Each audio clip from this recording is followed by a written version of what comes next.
Welcome back. Talk Stocks with B. Please subscribe if you're new to the channel. Drop a like. Share the video if you like the content. We have a jam-packed video. We have a lot of things to get through. I am showing you my page. As you can see, I'm very new to showing my point of view of how I trade the market and exactly what I think the market next move is. If you've been with me from the beginning, you can see that each and every last one of my videos have been accurate. I gave you the ups, I gave you the downs, and let's talk about how we're gonna get down now for this particular week. Let's get right into it. Let's start off with the economical calendar for the week. As you can see, we have plenty of things to look forward to this week. We have the core CPI. This is typically a market mover, whether it's up or down. The last 4 times, the last 3 out of 4 times it's been down. We only have one green monster day, which was the last CPI. What this week's CPI numbers are going to bring to the market?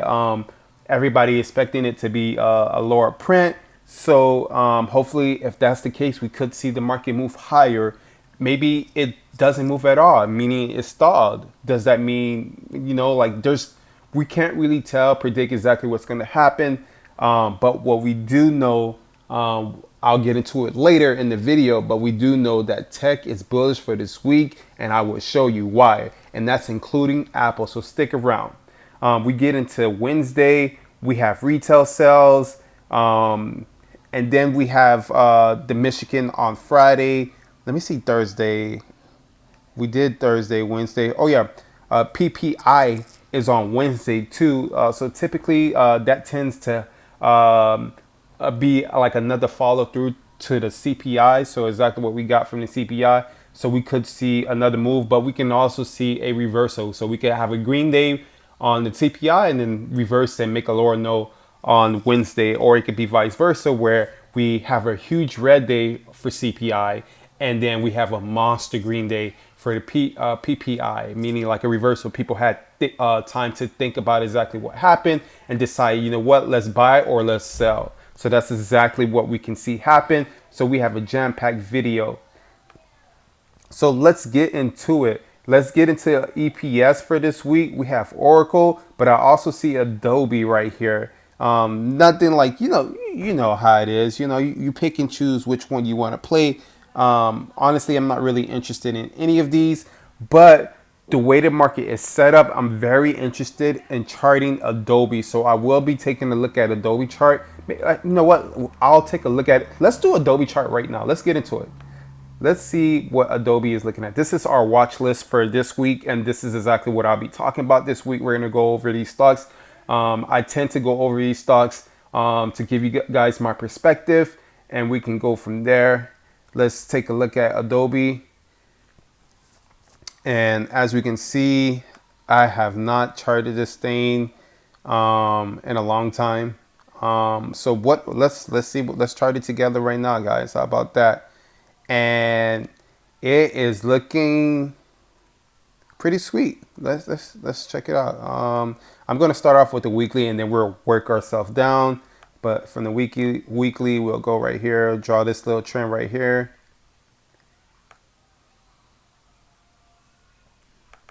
Sorry guys, bear with me.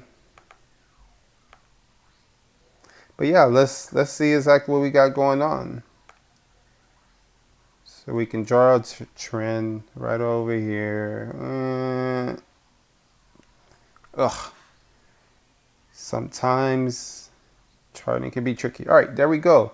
So we have this, nice little pattern, and it looks like we're curling up to test that resistance right there, right? And the way tech closed, I would not be surprised if we have a nice little run up into EPS. But this weekly chart is looking pretty sweet.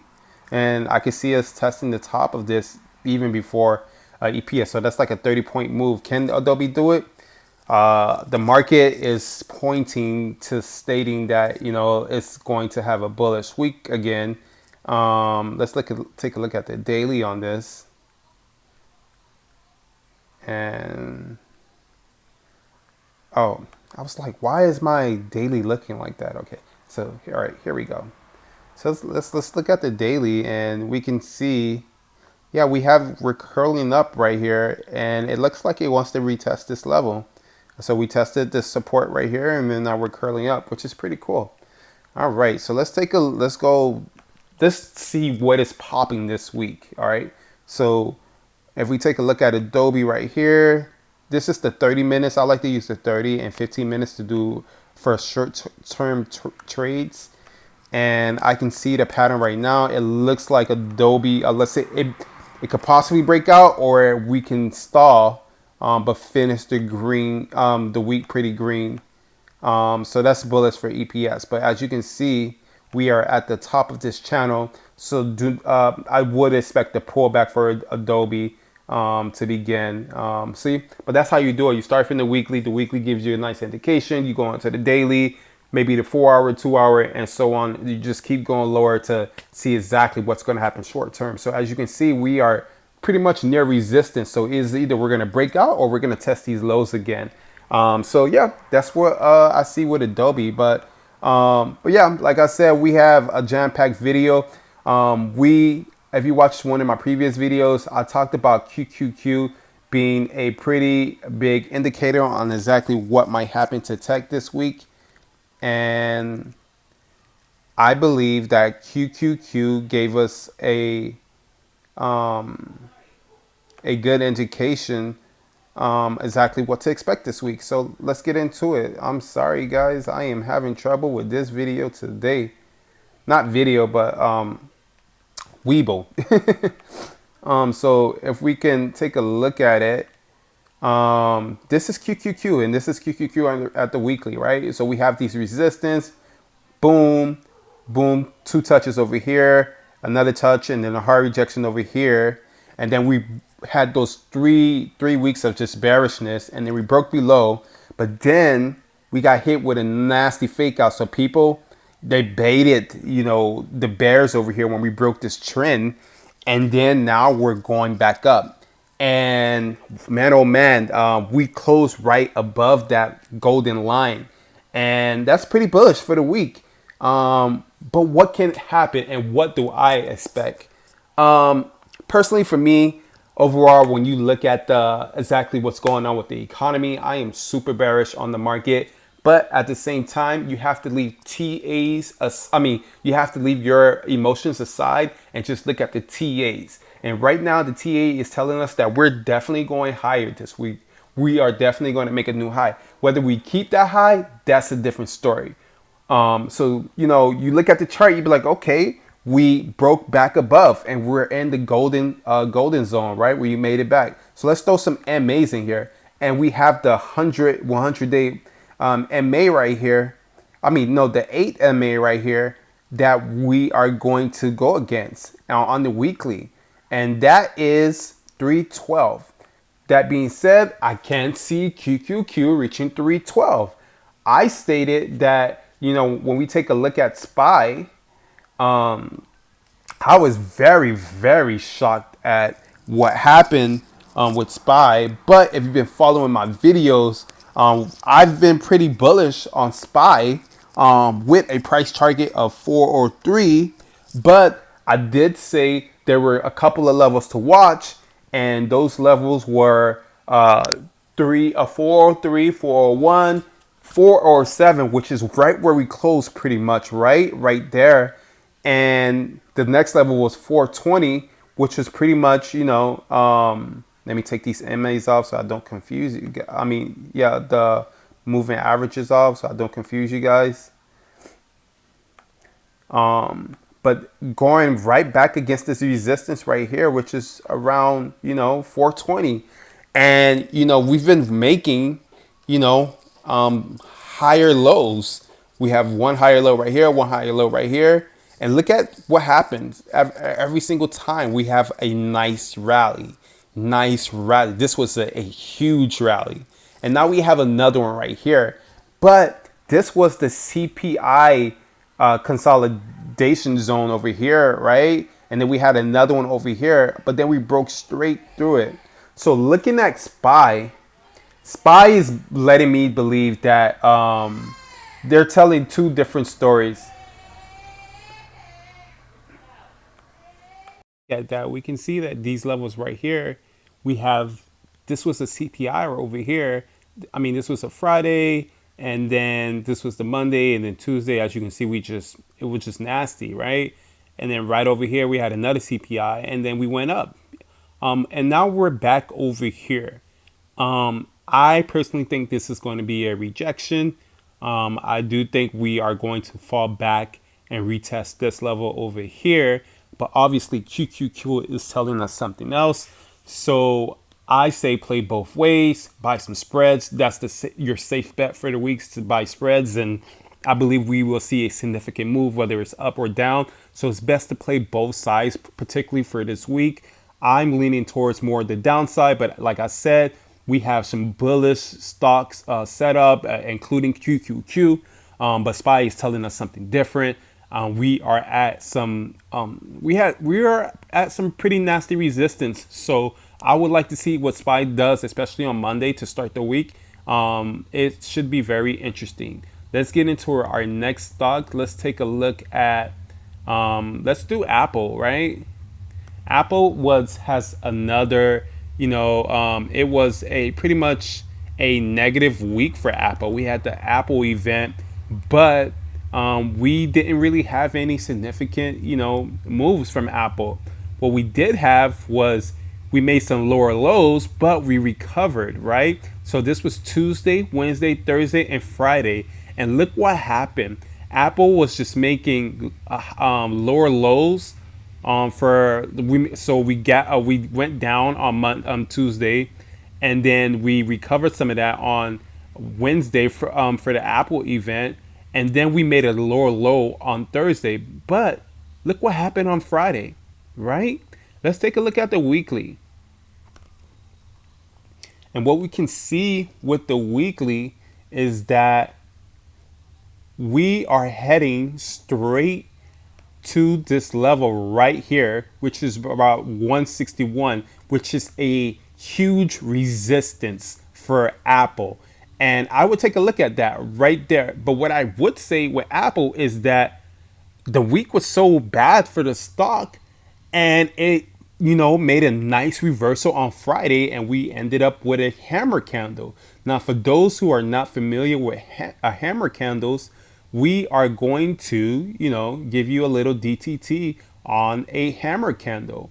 This is a hammer candle right here. You see this? Take a look at Apple again, people. You can see the hammer. Now, what does the hammer implies, right? You see my financial aid down there, guys? All right. The hammer pattern is a single candle bullish reversal pattern that can be spotted at the end of a downtrend. The opening price, close, and top are approximately at the same price, while there is a long wick that extends lower twice as big as the short body. So this is the short body, but this is the wick. Do we have that with Apple? Yes, we do. Currently on the weekly. Now this is super bullish for this week. From my perspective, I expect Apple to retest this white line right here. That will be a huge indication exactly where Apple is going. What I expect to happen is exactly what I said. Do I think Apple will on the weekly? I think Apple can get above this white line, but let's see how it closed the week. If it closed below, I say we short until next week. If it closed above, that means that the market, including Apple, has some more room to run.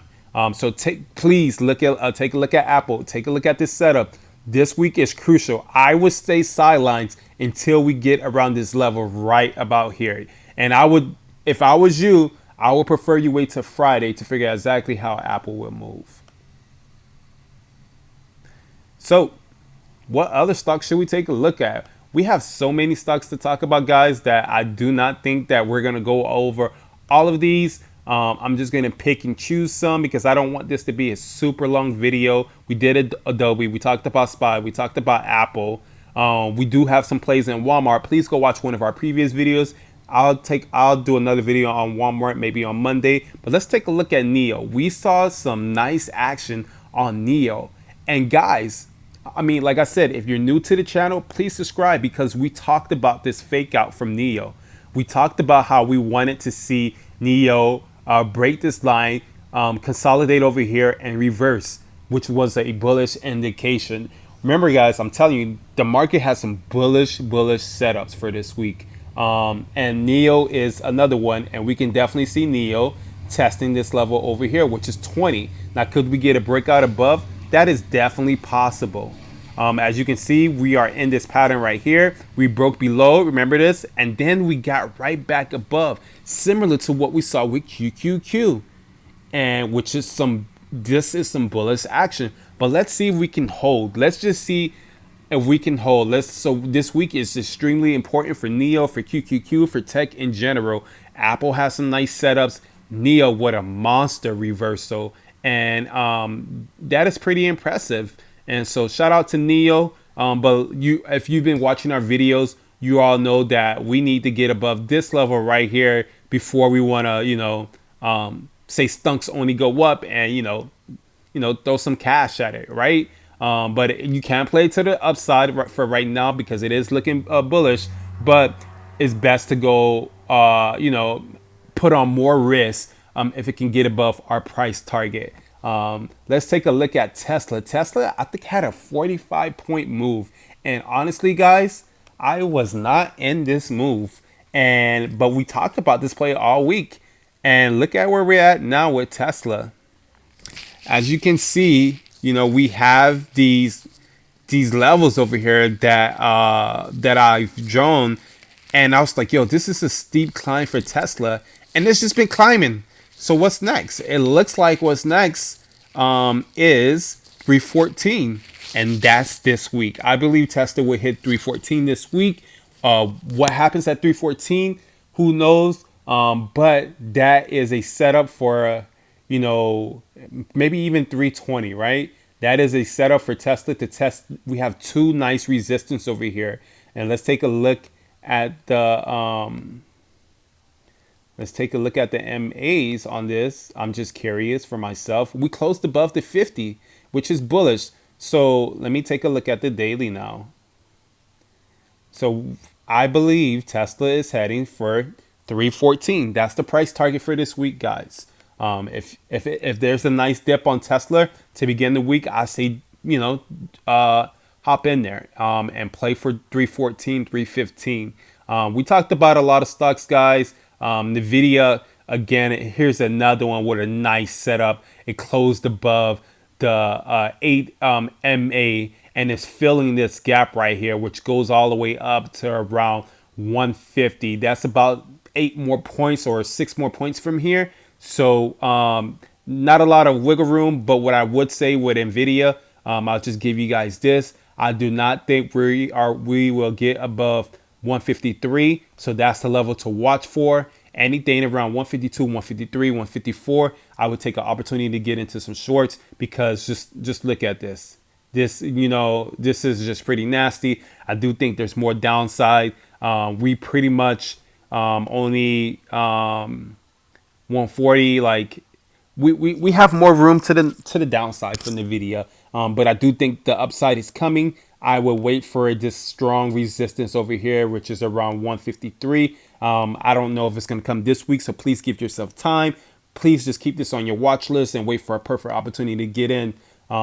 That being said, I am bearish in NVIDIA long term. And if you watch one of my previous videos, I stated that NVIDIA is going to $100. And I said I wouldn't go over a lot of stocks, but now I can't stop. Let's just keep going. What about GME? GME has been making some nice move. Let's take out the week. Take a look at the weekly. We have a nice candle here again. See, we have some bullish setups. That being said, this is the weekly. And GME is taking its time, but I still believe it's going to look. That line is just getting shorter and shorter. So who knows when it will happen? But eventually, I do expect GME to get to the bottom of this pattern. So please, leaps on GME if you want to make some money. Please remember that I am not a financial advisor. Please don't listen to anything I say. This is just my point of view. I'm not asking you to follow me in trades. I am just stating exactly what I would do in these particular trades. Yeah, so we cover a ton. Like I said, please subscribe, join the fun with us. If you have a stock you're interested in me talking about, please drop it in the comments, and I will definitely do a quick video on that, or probably implement it into one of our own videos that we're making. I do think I covered a lot. So I hope you guys enjoy this long vid. We had a jam-packed video. I don't think I missed anything. We covered pretty much a lot of things today. We covered the earnings market, the market watch, economic calendar for the week. But another thing that was very surprising that I don't think I mentioned is that Feds usually move the market, right? And after the CPI, we won't hear anything from the Feds. So this can be pretty bullish for the market, meaning they don't have to hear anything from Powell, which is pretty significant. So this gives the market an excuse to be like, well, there's nobody telling us that the economy is bad. Why not make stocks go up? And I'll leave you with that. Thanks for watching. Talk Stocks with B. See you on the next video, maybe Monday or Tuesday. Have a great day, people.